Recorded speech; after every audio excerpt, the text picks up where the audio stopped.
Walls of Four Seasons lost. In Austin, I saw pause. My eyes crawled to a table.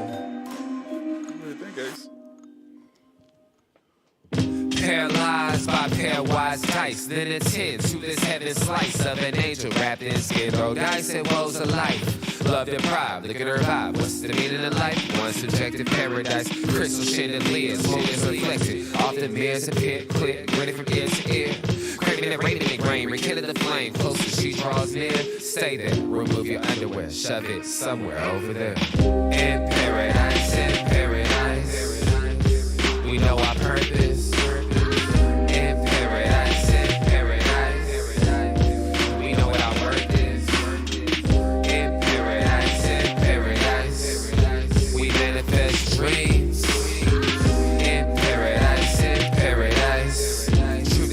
You can see. Yes, it is. The truth is what you can see. Hello, everybody, and welcome to this edition of the Unpopular Hour. Of course, I'm your host, Matt Clark, and this is the Tuesday after my birthday. And let's just say that I had a fantastic weekend in Houston, and went to B&B Butchers for dinner, and I'm just going to say, if you live in Houston, you got to go downtown, and, well, it's not there downtown, but, just Google it, or Waze, which is what I use. But go ahead and go to B&B Butchers. Oh, my God, that bone-in strip and the filet was fantastic. But I'm just going to say this right now. I'm still dreaming about it, of those loaded mashed potatoes where you just put everything and you just whip it up yourself. It was delicious. But anyway, I want to thank everybody for joining me today on this Tuesday, our 111th show. Yesterday was our 110th, which is kind of crazy because it was 1010, 110th. I thought that was kind of cool that the 110th episode was on October 10th, my birthday. So that was pretty special. I was pretty excited about that. And today we're supposed to be coming to you from Georgia because this is Tuesday. Drove over there. They were closed. Had some issues with their water. So I did not get a chance to stop there and do the show today, which, of course, you know me, hot links, greens, mac and cheese. That's my Tuesday, along with whatever I'm going to get, whether it's smoked bologna, chopped or sliced beef, chicken. They do have sausage, ribs, whatever it is that you want. They have, along with that, lemon cake. Oh, my God, that lemon cake, especially with some Brahms milk, 2%. Oh, man, I can't even tell you. But anyway, that being said, welcome to the show. I guess hopefully our boy Drew Henthorne will be joining me pretty soon on today's show. But, if we were at Georgia's, we want to thank, some of our favorite people. And without them, we would not be able to go out and support minority and women-owned businesses. And that's Y&B, family-owned and operated since 1912. The bank that makes things happen. And they are an equal housing lender and a member of the FDIC. And, of course, if you have any loans, and as our guy Nathan Taylor told us Thursday when we were at Y&B, if you have any loans of any kind, you can contact them directly, or you can go to www.ynbok.com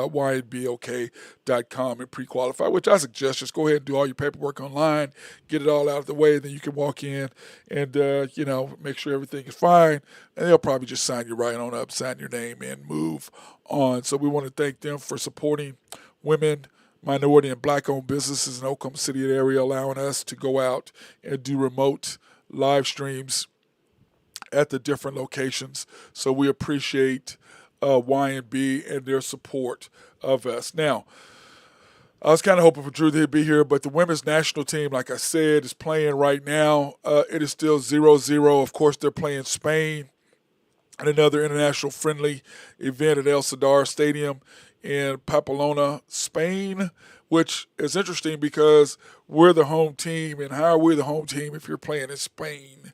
I guess there was a coin flip or whatever. I don't understand exactly how that works. But right now it is 0-0. and they are going at it. And let me see. Let me get some check up here. It is 0-0. And I know that I was watching it before. We've had 2 shots on goal. They have one. They've had 1 shot on, but they should have made their shot. They've had the possessions 56% of the time. They made 178 passes. We made 135. But anyway, we'll be checking on and off throughout this broadcast to see what the USA women's national team is doing.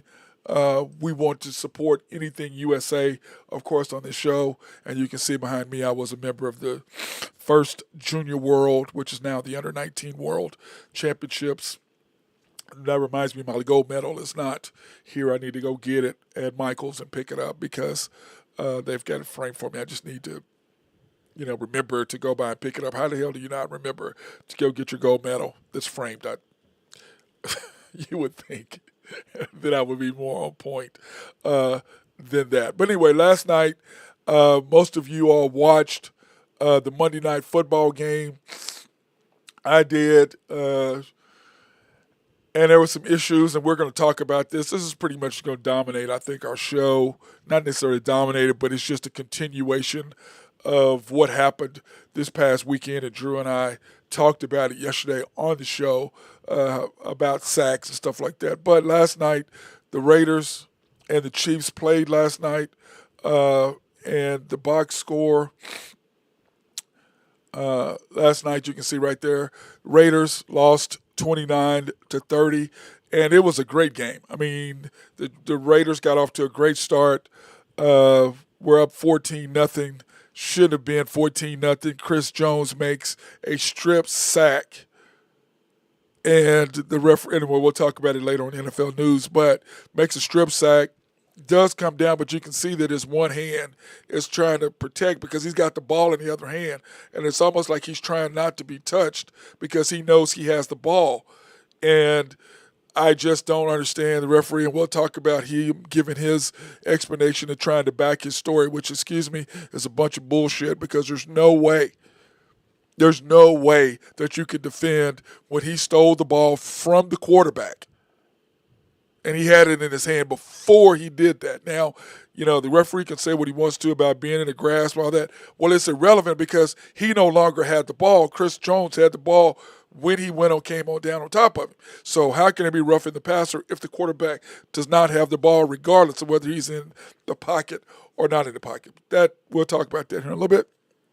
Waiting for my boy Drew to come, hopefully, and we'll be able to talk about it more. But anyway, Derek Carr, 19 for 30, 241 yards, 2 TDs, and he made one of the best throws off the back leg coming off to Devontae Adams, which was just an unbelievable strike, double covered, right over the top of the defender for the Chiefs, and he was in great position, but it was just an even better throw and an even better catch. So those two, Devontae really is still, to me, you can like Cooper Kupp all you want to, but the best receiver in pro football is Devontae Adams without a doubt.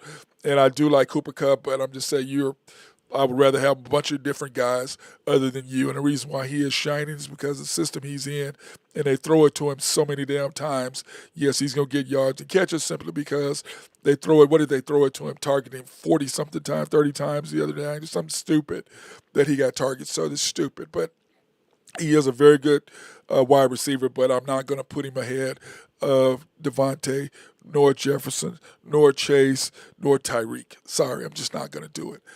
Patrick Mahomes, of course, was another Patrick Mahomes stellar performance, 29-43, 292, 4 TDs, all of them to Travis Kelce, which I don't know how you don't put him in. He's the best tight end in football right now. Whether the greatest ever, I just don't know. He's still got a ways to go. Shannon Sharp kind of laughed about that the other day because of the simple fact that the 4 guys in front of him are all in the Hall of Fame. Well, Gronk's not, but Gronk will be, are in the Hall of Fame, and it's just kind of funny to me when you talk about it. Shannon Sharp's like, he was not better than me, but different kind of guy, but he has more TDs, just not yards, and he will catch Shannon before he's done. Now, before he gets all the way and catches Everyone, we shall see if he ends up being the number one tight end of all time, but we shall see if he can have the yardage to prove that. But anyway, total yards, Raiders 378, Chiefs 368. First downs 18 for the Raiders, 29 for the Chiefs. I mean, I just look at it. I mean, what a great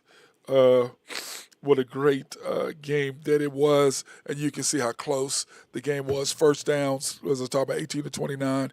Passing yards, 223 to 265. Of course, they take away when you're sacked or anything like that. So that's lost yardage. Those things do come out of your total as far as your passing yards in the end.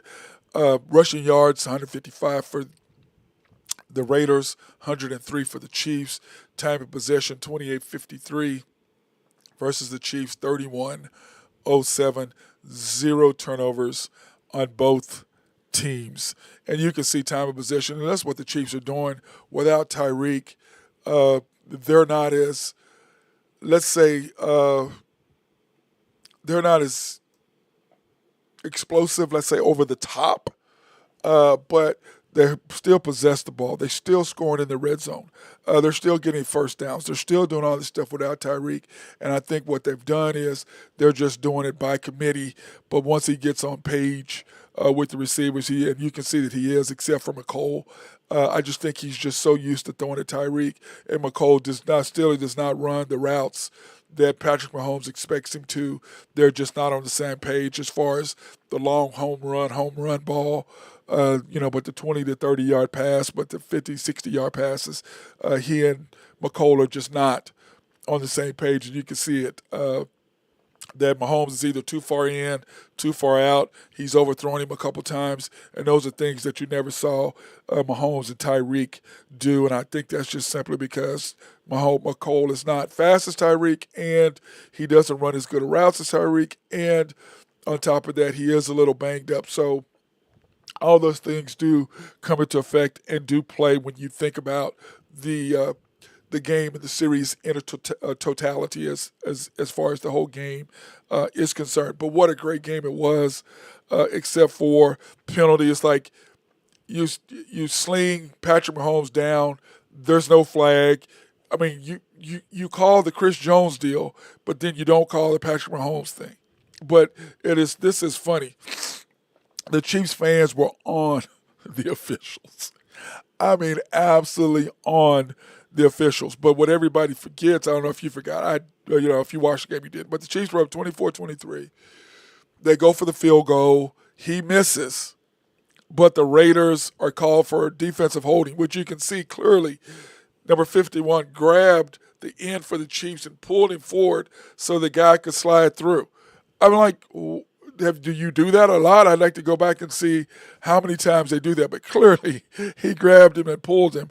I don't know if that's something that they've done all along to be able to allow the end rusher to slide in that little gap to cut off the coming around to be able to block the field goal. But anyway, missing Chiefs get the ball back. First down and 10. And, of course, Patrick Mahomes hits Travis Kelce for his fourth and final touchdown to put the Chiefs up. Then they go for 2 to be up 9 instead of 8, and they fail, and so they're still up 7. And then the Raiders come right back down right after that, and I just, I completely understand. I don't understand. Everybody's like, well, they went for it for the 2-point conversion. Of course they did. Why do you think the Chiefs went for it? Chiefs, they haven't been able to stop the Raiders. The Chiefs are like, yeah, we've got to go for this and make this a 2-possession game. So even if they score and get the 2-point conversion, we're still up 1. They have to get an onside kick or kick off to us and stop us. So I completely understand why the Chiefs did it. On the other hand, yes, I understand why the Raiders did it. You're on the road, and the thing is, at home, this is the rule for basketball and sports in general. And this is how I was brought up and I was taught. If you're at home, you go for the tie. Because you're at home, you have crowd, you have momentum, so you kick the extra point, you go for the win. Go for them. If you're on the road, you always go for the win because your chances diminish in overtime on the road versus they do at home. So the Raiders, on the other hand, were like, look, we can go up 2. We've been averaging 5 yards to carry. Why the hell would we not go for it from the 2.5-yard line against the Chiefs. They haven't been able to stop us all night long. We have Josh Jacobs. Why would we go? But, of course, Chris Jones, once again, big stop. And his knee was clearly down before he got to the goal line. And that's the thing about what we'll talk about the officiating and about how things is about, taking the chance to see what as far as that's concerned. Okay, you see right now the United States women are down 1-0 to Spain. I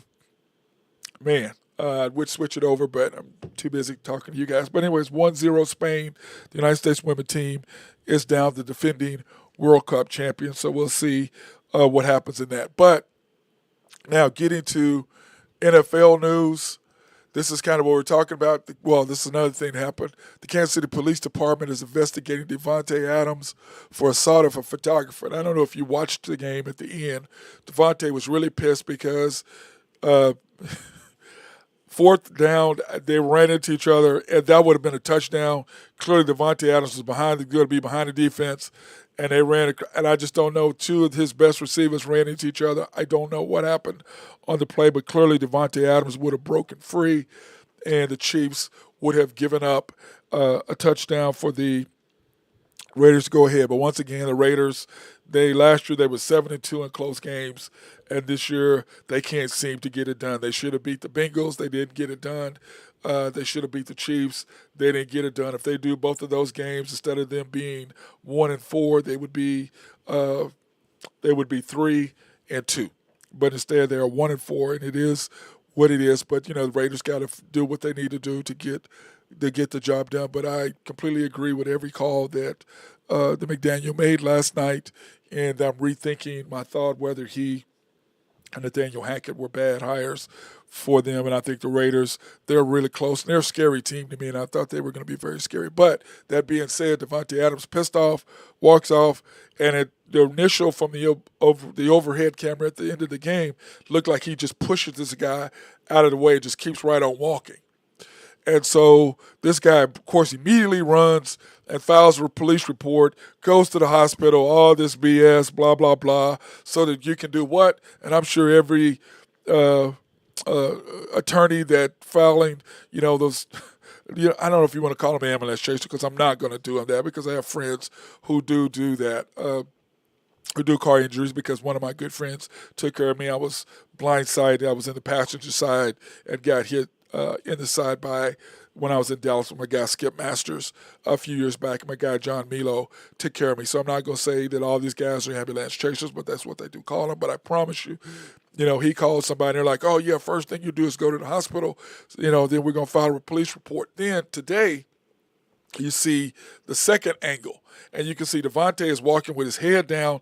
The camera guy is walking with his head down right in front of Devontae, and Devontae's like, boom, get out of my way, and just kept right on walking. Now, in hindsight, he probably should have helped the guy up, but in his mental state, he was pissed. And if you're an athlete and you're mad about something, or if you're just a pissed off person, how mad have you been before, and you're just not thinking, you're just pissed at that particular moment, and you're not thinking ahead. And of course, Devontae apologized to him, but this guy's trying to get a payday. But with that second camera, clearly he had his head down. Devontae had his head down. He stepped right in front of Devontae. Devontae just pushed him out of the way, which you would have done that. I would have done that. Any normal person, if I got my head down and you come in front of me, I'm just going, hey, get off of me.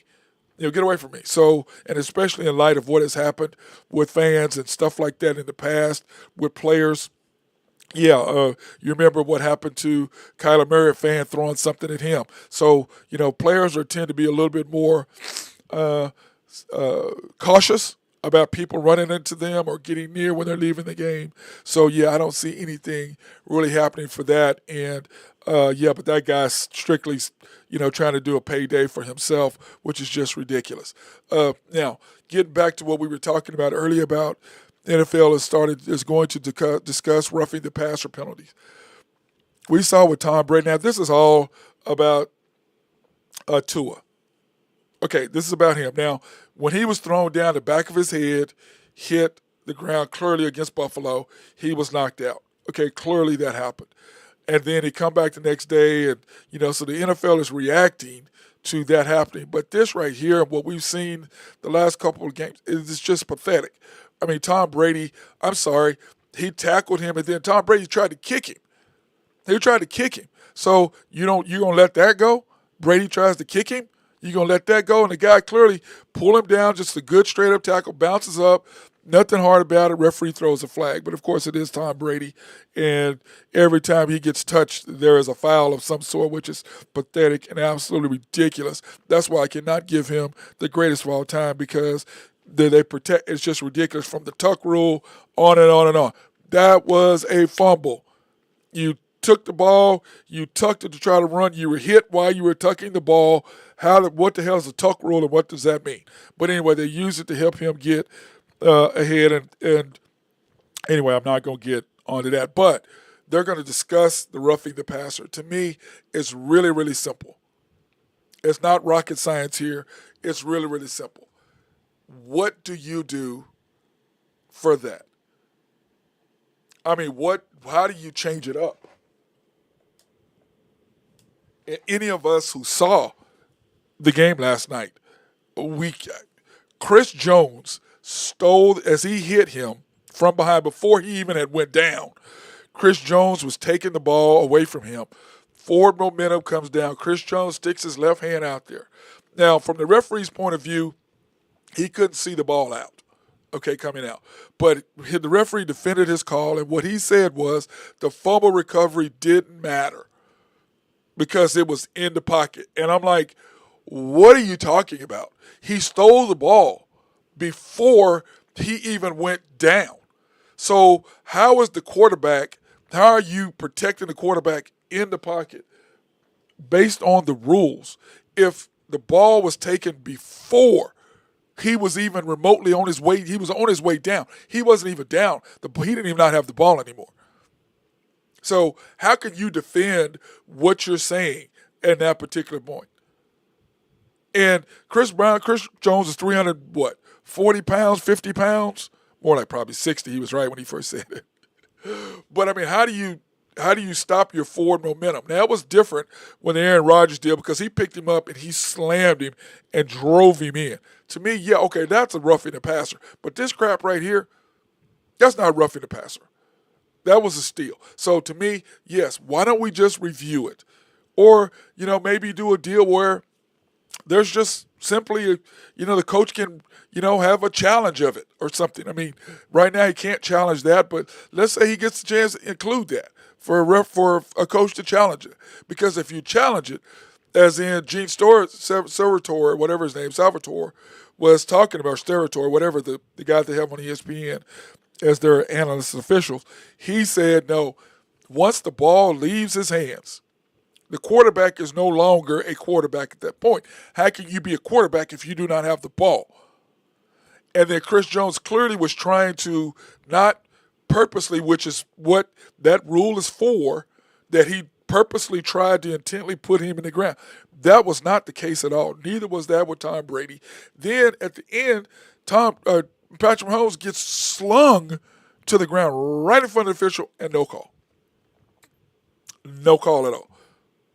And I just think, okay, excuse me, what are you talking about? How is that not a penalty? I mean, be consistent, referee.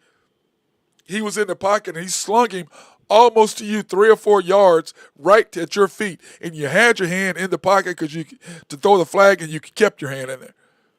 So I don't want to hear your mess, Mr. Official, about all that nonsense. I'm not trying to hear it at all. You cannot defend what you called. The fumble recovery didn't matter. He had the ball before he went down.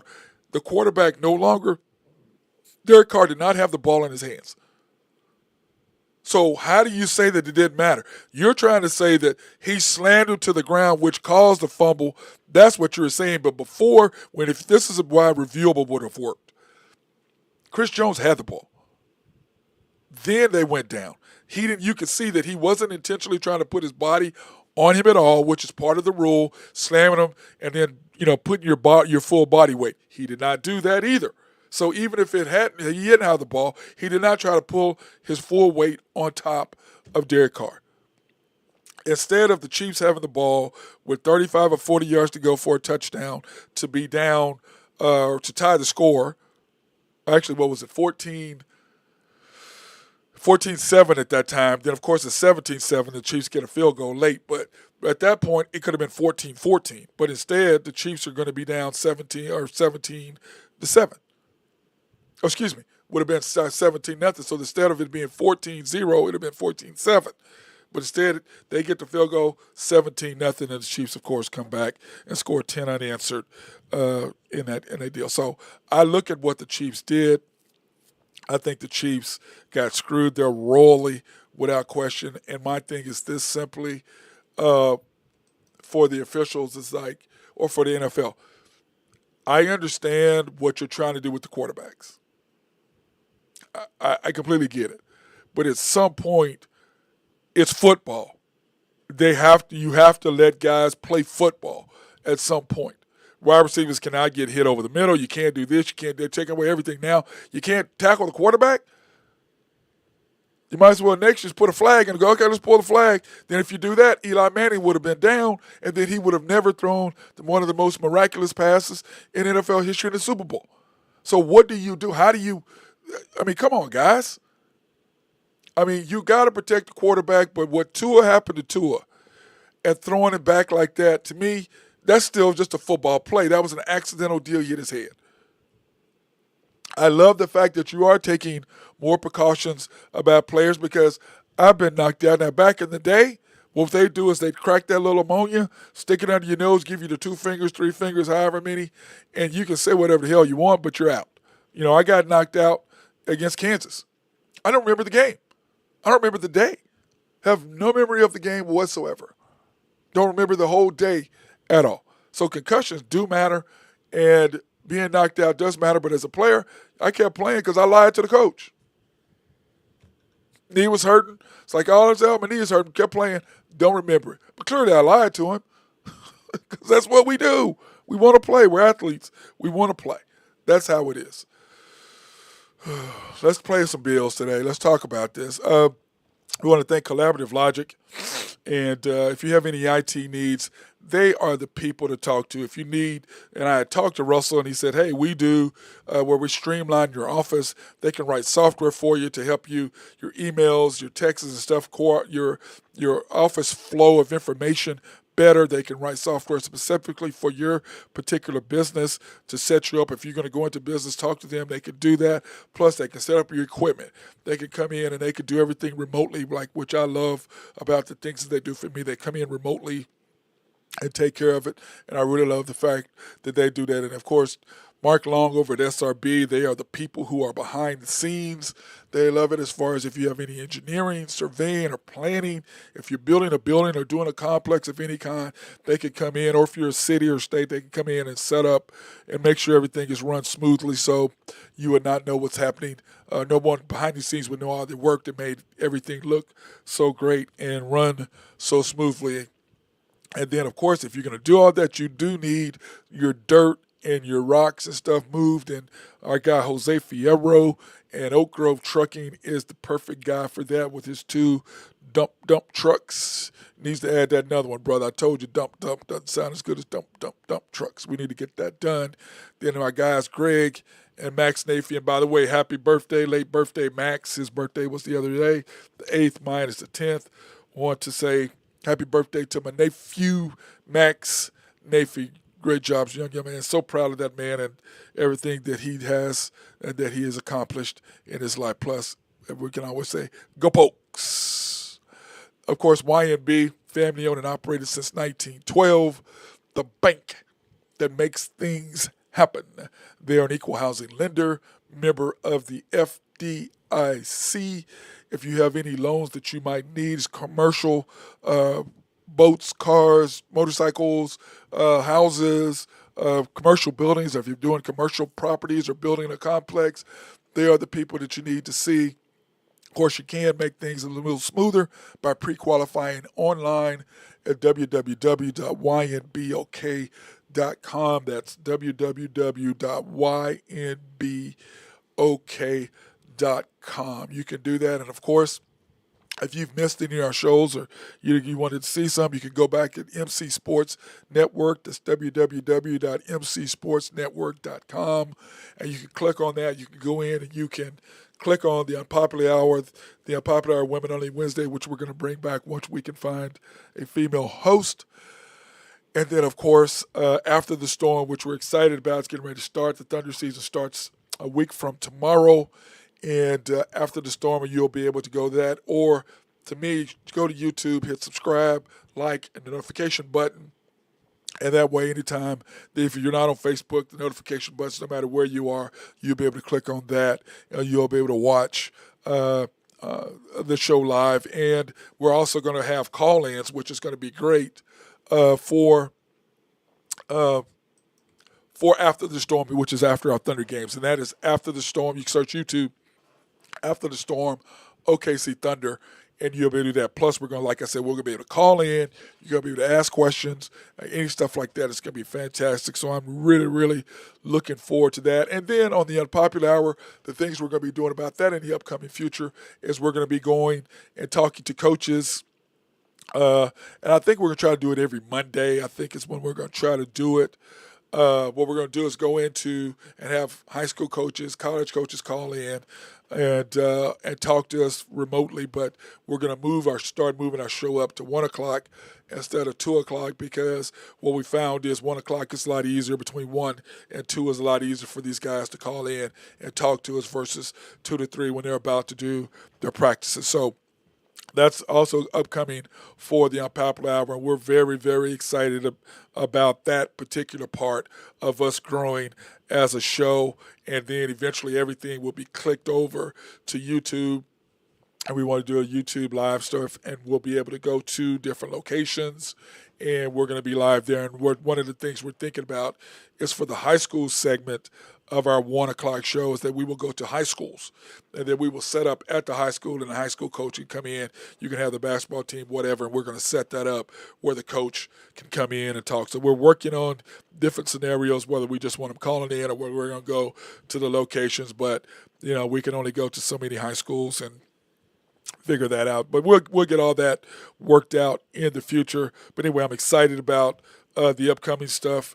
That's what's happening with that. So, but now let's move on with the rest of the show. Let's talk about the question of the day.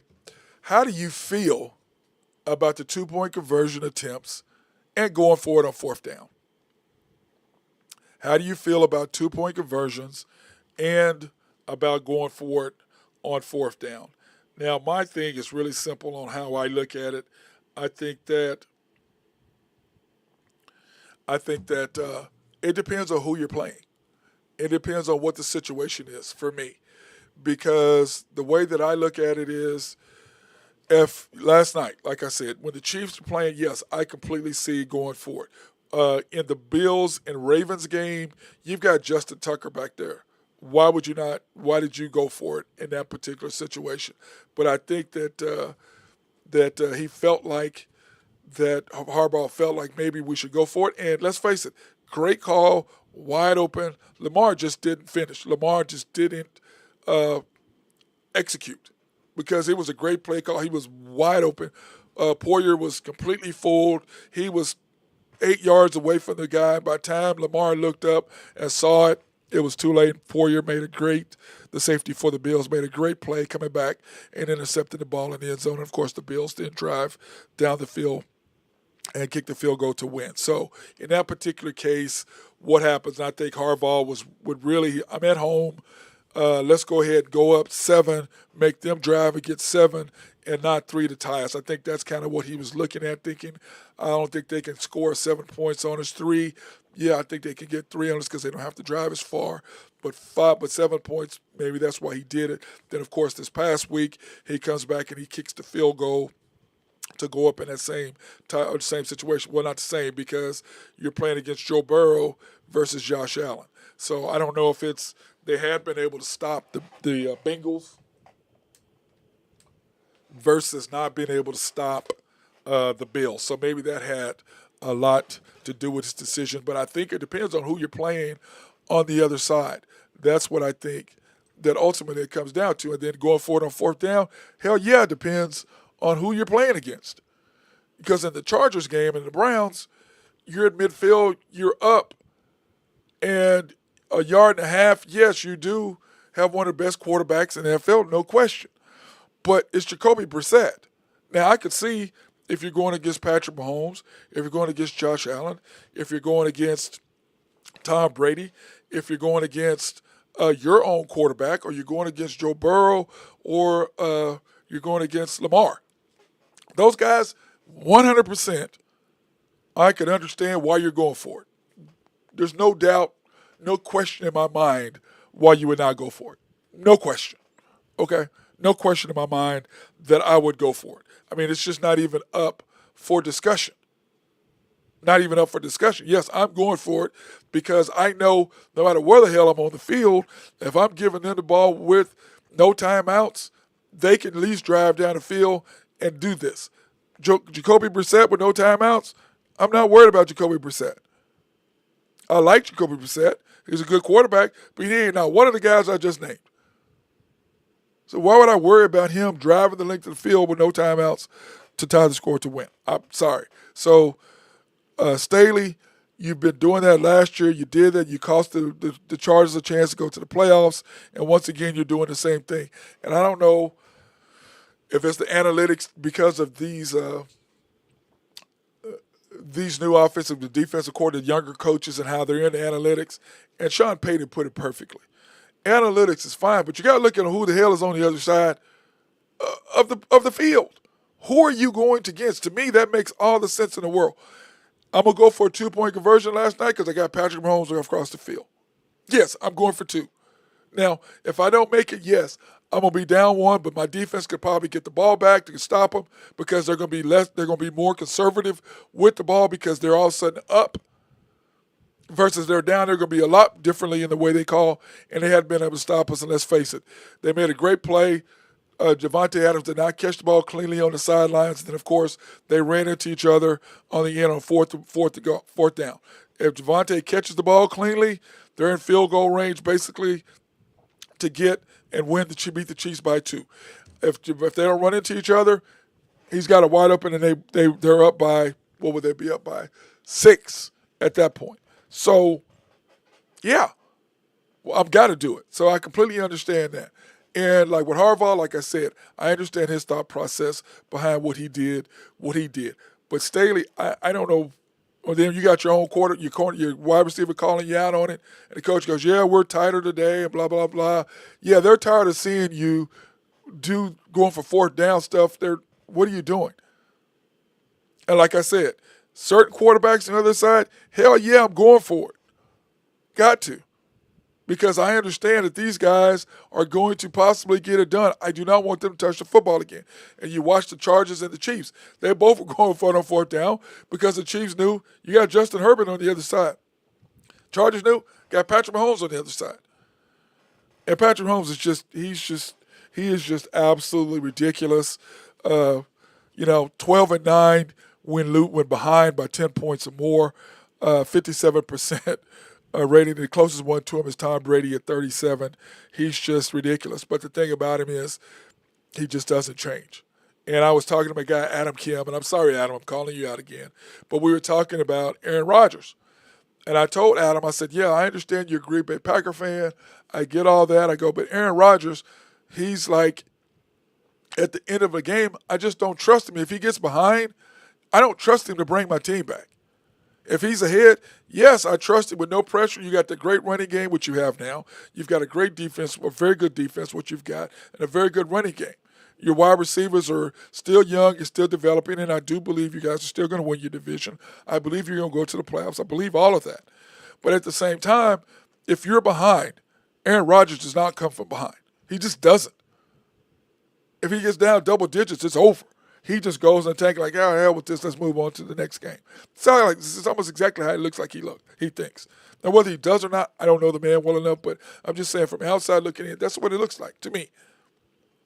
And now, it's just frustrating to me to see some of these coaches and some of the decisions they make.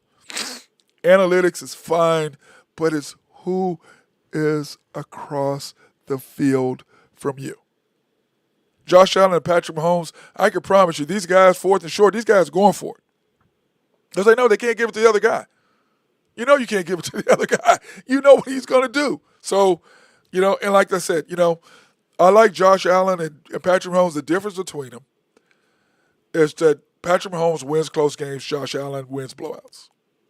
Josh Allen didn't necessarily win close games. Now, they got lucky against the Ravens. And I still don't know why the Ravens can't win at home. I still don't understand that. I just don't understand that one whatsoever. I really don't get it.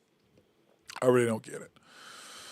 I was hoping that my guy Drew Henthorne of HuskerDrewPicks.com was going to come on today. Clearly, he is late. He's probably got some from his real job where he's making money, so he didn't get a chance to come on today. But here are the picks that he sent me. His beloved Braves. Of course, he's picking minus 202. The Mariners plus 196. My Yanks at minus 205. And, of course, he's taking the Dodgers and the Padres over 7. And the one thing that I told him that we will have is the brackets because, postseason starts today.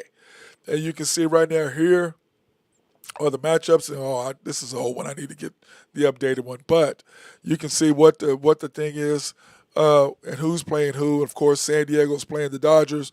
The Phillies are playing the A's.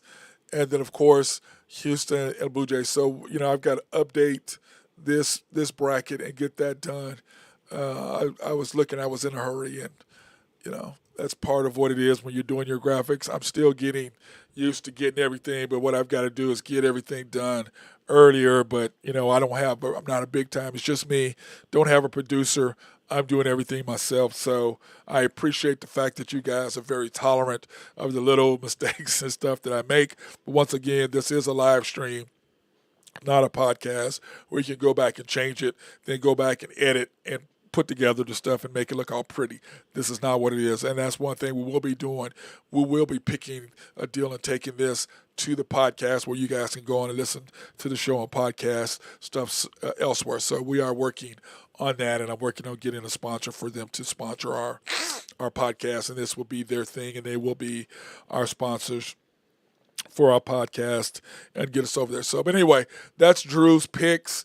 His Braves, and you can go back, and we'll go back over there at the end and do them again at the end. But it's going to be really cool to see what happens with everything today. So, that being said, here is the Big 12 schedule this week. On Thursday, Baylor against West Virginia at 7 o'clock on FS1. Baylor needs a W. I'm pretty sure they're going to beat West Virginia, but you never know in the Big 12. One of those things, though, when it's in conference, you never know when you're playing somebody at home what's going to happen because anything can happen in football, even though you're better than another team that does not necessarily say that you're going to get a win. Iowa State and Texas this Saturday. Iowa State against number 22 Texas. Getting Ewell's back for Texas has made all the difference in what they're doing and what's happening with them. It's what's happening with them. I just think that Texas is going to be dangerous, and when they come to Stillwater for the homecoming game, that's going to be a good one. But then Iowa State at Texas at 12 p.m. on ABC. Interested to see what's going to happen there. Texas should handle their business. They look to be rolling on all throttles, but the question is, can they hold a second half lead? But Iowa State, they should be fine because Iowa State seems like they can't score the football. They don't know how to get the ball in the end zone. They know how to kick field goals, though.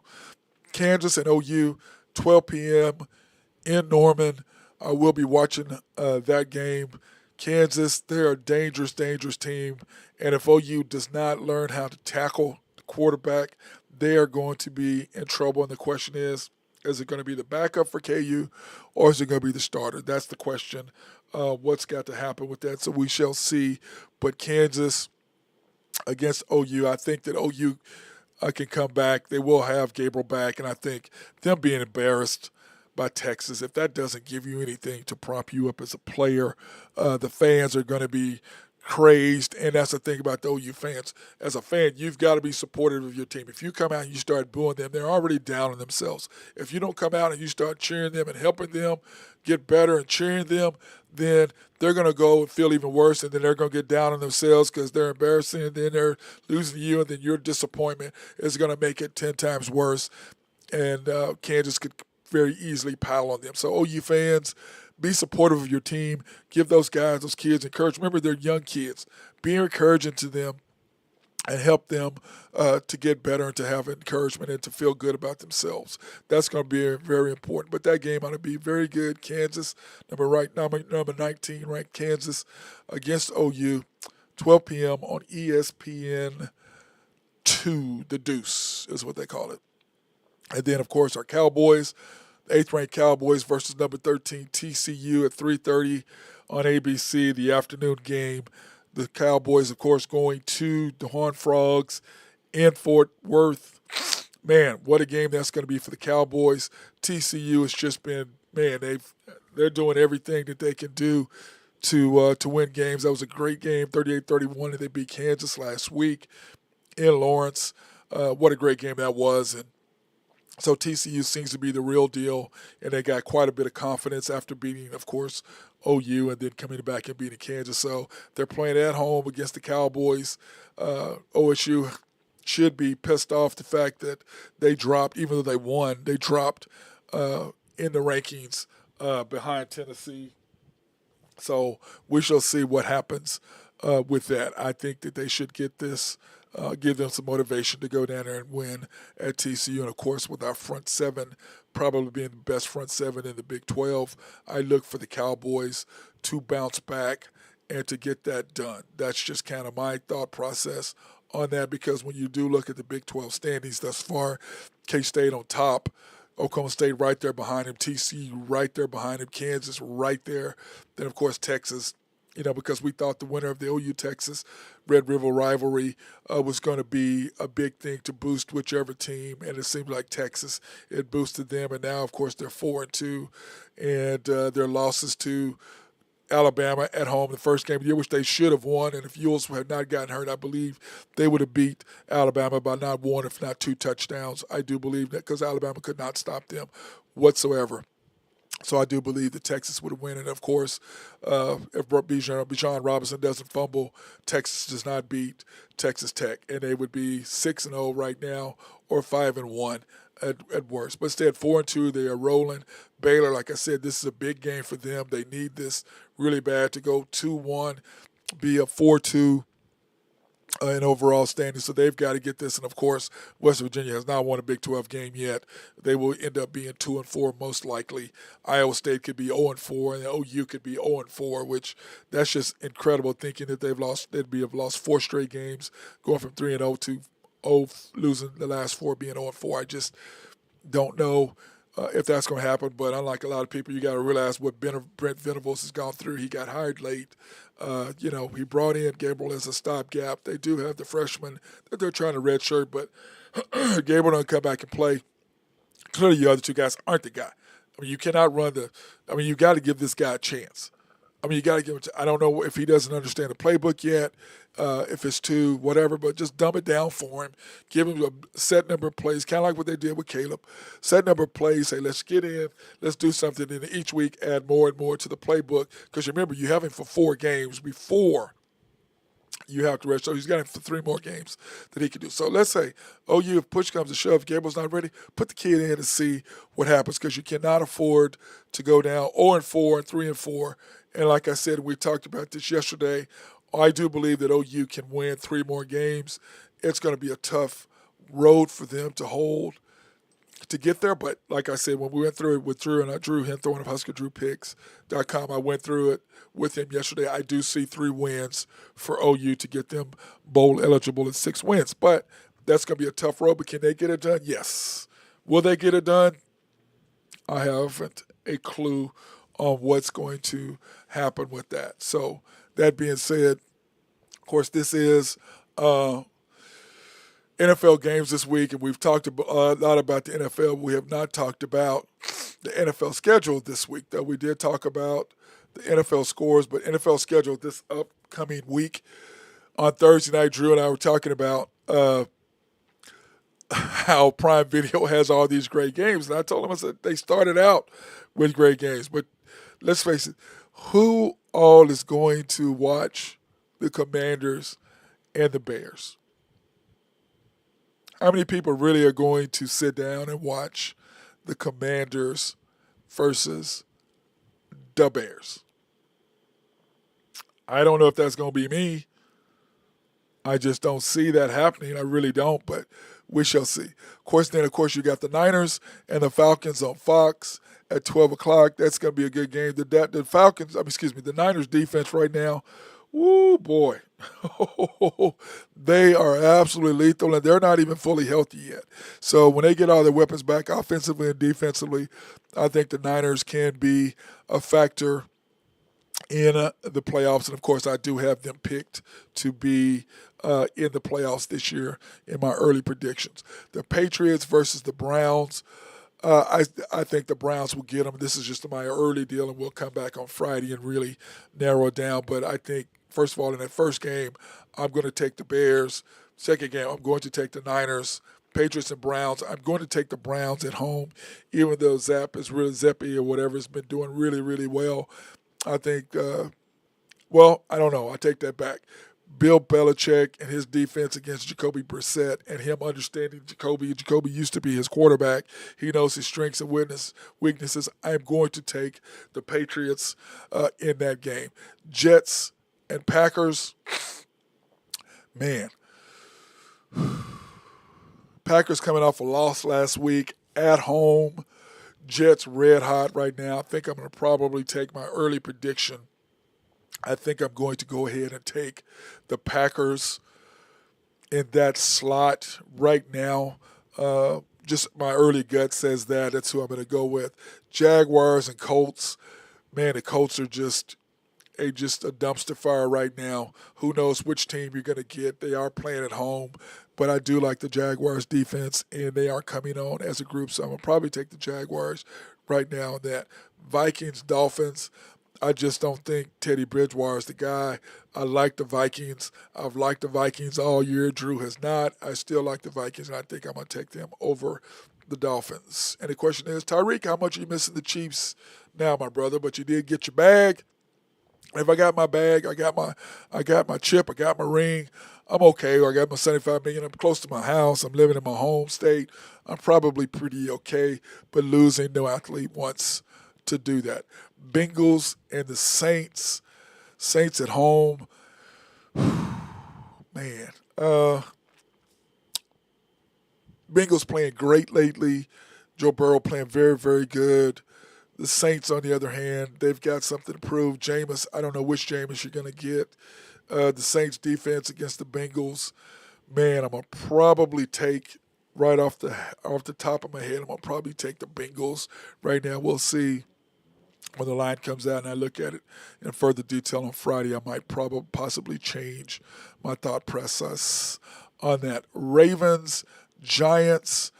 Man, the Giants are playing really well, but I don't know what it is about me. I just don't have confidence in them. I really don't. I don't know why. I just don't have confidence in them. I really don't. I know that's dumb, but I don't know why. But I'm going to take the Ravens in that game over the Giants. The Buccaneers versus the Steelers. Kenny Pickett, I didn't think he was ready. Clearly he's not.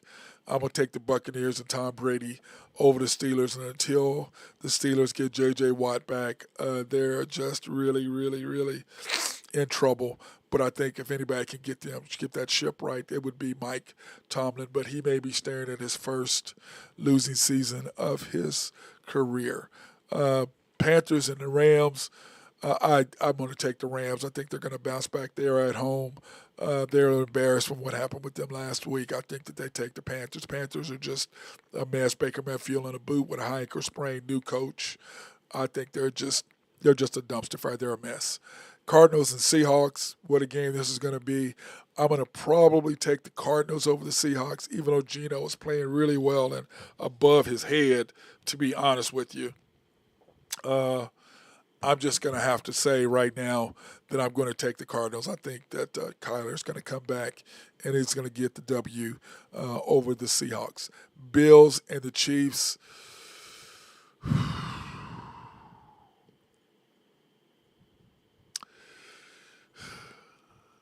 It's been, 8-9 months since the Bills had that nasty taste in their mouth against the Chiefs at home during the year. They're both 4-1. The Chiefs should be 5-0. The Bills should be 3-2. I mean, until the Bills beat the Chiefs, I'm going to take the Chiefs at home. But I think the Chiefs play better on the road for whatever reason in bigger games than they do at home. So, I don't know. But the Bills have got to beat the Chiefs. But I'm still going to take Patrick Mahomes over the Bills. And when you look at the Chiefs' schedule this year and who they've had to face, they've been in a tough game after tough game after tough game, and they seem to be able to win close ones. And we'll see if the Bills can get it done this time around. But I'm still going to take the Chiefs, even though I have the feeling that the Bills are probably going to get it done. But we shall see what's happening. What's going to happen in that game? I will be watching at 3:25 on the CBS game of the week. Cowboys, Eagles. Woo, boy. Jalen Hurts, we're going to see. Saw the stat of what he's like pressured versus what he's like when the pocket's clean throwing the ball. He's going to be under duress, but I'm sure the Eagles are going to try to have to run the football and get Jalen out of the pocket to relieve some of that stress on him. But if the Eagles get down to the Cowboys and those boys can pin their ears back, I think that he's in a lot of trouble. But the Eagles, we're going to find out really how good they are. Because, like I said, they've had one. They barely got by the Lions. And they've beat some teams, but they really hadn't beat anybody. They beat the Vikings, but we'll see how it works. I'm still going to take the boys over the Eagles right now, and I'll think about it more on Friday, and this will be my definite picks on Friday. Broncos, Chargers, whatever. I know it's my boy Jose's Broncos. The Chargers, I just think that the Chargers get the Broncos. I don't see the Broncos really winning that game. They have too many issues right now with them and what they have to do. I just don't see them.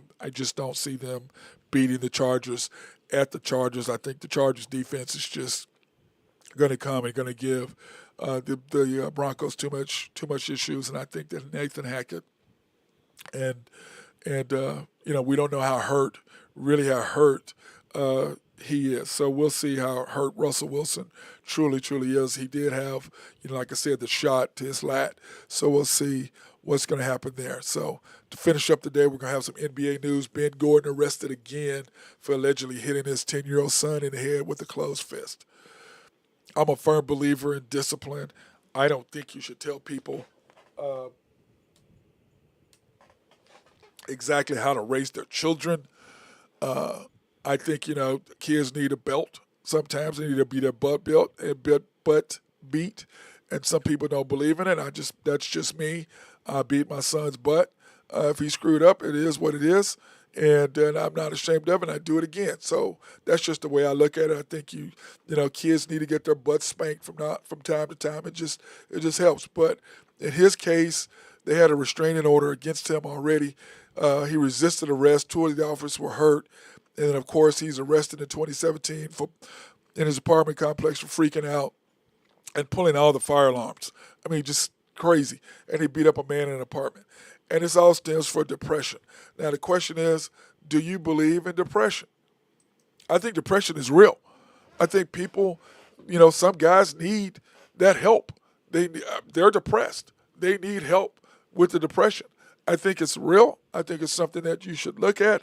I think it's something that should be taken in account. I personally really, really believe that. Okay? I have no doubt that you need to do that from time to time with some of these guys. That's just the way I think. They need help mentally. If you're doing this, if you're closed fist punching your son, you need help.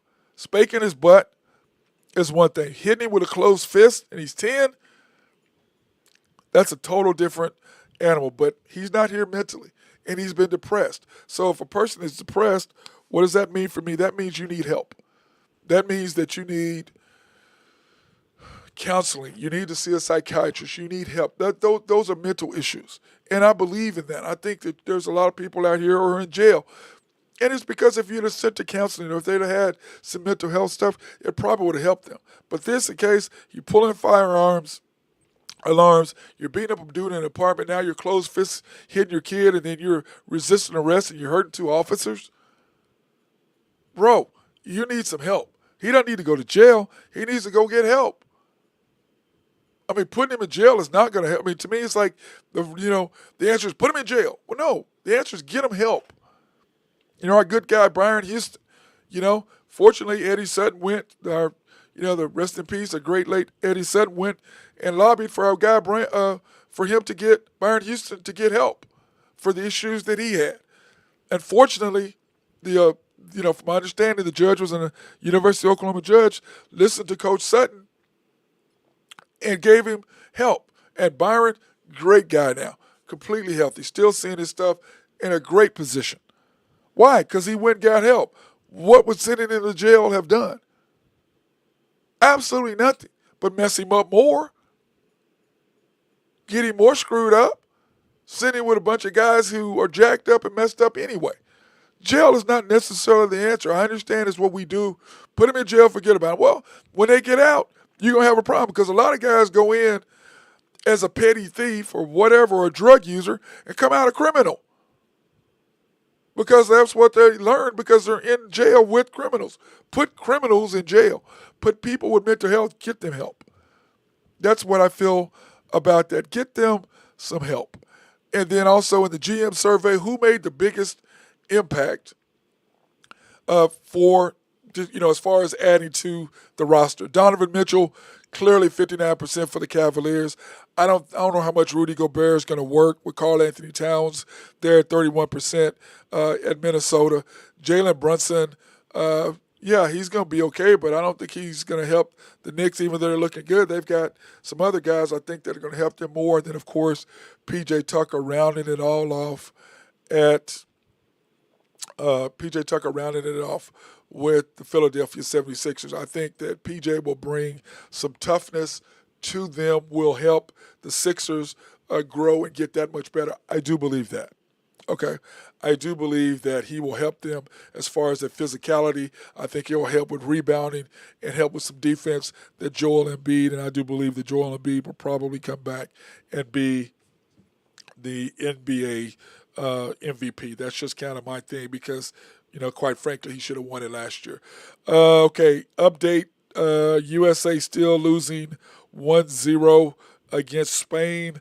Of course, I'll be able to watch that now once I get done with the show today. So USA women's team down 1-0 to Spain. And, of course, the USA women are the defending World Cup champions. So hopefully we'll get it together, but they still have some time to go. We still are a year away. And, of course, this year in Qatar is the men's. The first time it's being held in the winter. So next month, I told you I'm excited. You're going to have Major League Baseball World Series.